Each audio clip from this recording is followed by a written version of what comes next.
Hello friends, welcome to रसोई the kitchen. आज मैं बनाऊंगी आलू गोश्त का सालन। देखते हैं इस रेसिपी को हम कैसे बनाएंगे।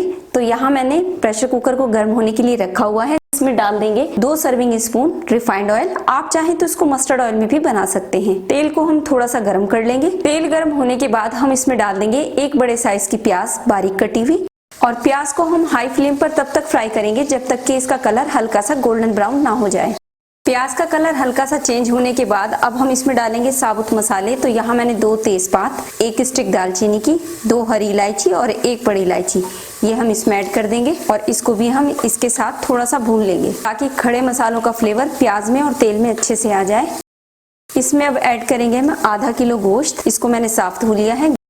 और गोश्त डालने के बाद हम गोश्त को हाई फ्लेम पर तब तक फ्राई करेंगे जब तक कि इसका कलर थोड़ा सा चेंज ना हो जाए और जो गोश्त में पानी होता है वो भी अच्छे से सूख ना जाए। इसको अच्छे से आप फ्राई अगर करेंगे तो इसका टेस्ट और भी अच्छा आएगा।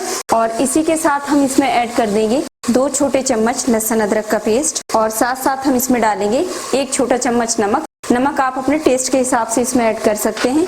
नमक और लहसुन अदरक को डालने के बाद हम इसको 1 से 2 मिनट हाई फ्लेम पर अच्छे से फ्राई कर लेंगे।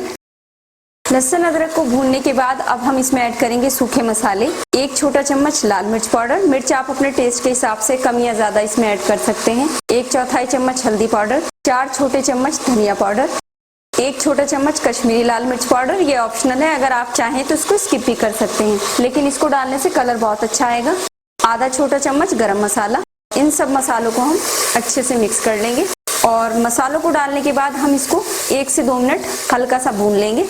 मसालों को हल्का सा भूनने के बाद इसमें मैं डालूंगी 1 कप पानी। पानी डालने के बाद हम इसको अच्छे से मिक्स कर देंगे। और मिक्स करने के बाद हम प्रेशर कुकर बंद कर देंगे। इसको हाई फ्लेम पर 4 विसिल लगाएंगे। 4 विसिल आने के बाद अब हम इसको खोलकर चेक कर लेंगे। गैस ऑन करेंगे और अब हम गोश्त की यहाँ पर अच्छे से भुनाई कर लेंगे। और गोश्त को हम यहाँ पर चेक कर लेंगे कि गला है या नहीं। देखिए गोश्त यहाँ पर गल चुका है। और गोश्त को भूनने के साथ साथ हम इसमें ऐड कर देंगे आलू। तो यहाँ मैंने 4 मीडियम साइज के आलू लिए हैं। इनको मैंने ऐसे मोटा मोटा काट लिया है। आप अपने हिसाब से आलू कम या ज्यादा कर सकते हैं और साइज भी आप अपने हिसाब से इसमें कट कर सकते हैं। आलू डालने के बाद हम आलू को भी गोश्त के साथ अच्छे से भून लेंगे। और देखिए कितना जबरदस्त कलर इसका अभी से आ रहा है। इसकी हम 3 से 4 मिनट हाई फ्लेम पर अच्छे से भुनाई कर लेंगे। गोश्त को अच्छे से भूनने के बाद अब हम इसमें ऐड करेंगे पानी। पानी आप अपने हिसाब से कम या ज्यादा ऐड कर सकते हैं। अगर आपको ज्यादा पतली ग्रेवी चाहिए तो आप इसमें पानी ज्यादा भी ऐड कर सकते हैं। तो यहाँ मैं इसमें डाल रही हूँ 1.5 कप पानी। और पानी डालने के बाद एक बार इसको हम अच्छे से मिक्स कर देंगे। और मिक्स करने के बाद यहाँ पर हम प्रेशर कुकर बंद कर देंगे और इसको हम हाई फ्लेम पर 1 विसिल लगाएंगे। और 1 विसिल आने के बाद हम गैस ऑफ कर देंगे और इसको 2 से 3 मिनट के बाद खोलकर चेक करेंगे। अब इसको खोलकर हम चेक कर लेंगे। देखिए कितना जबरदस्त कलर इसका आया है।